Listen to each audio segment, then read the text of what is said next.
नाही केलं कुणी नाही केलं भलं व माय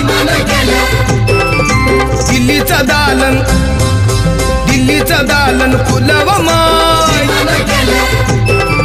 कुणी नाही केलं भलं व माय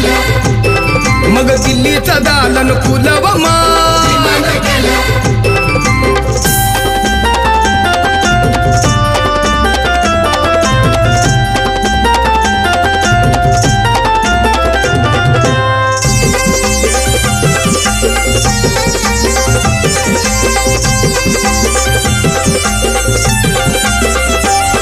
एका वकिलाच्या लेखणीनं त्याच्या कायद्याच्या आखणीनं आमच्या हक्काचं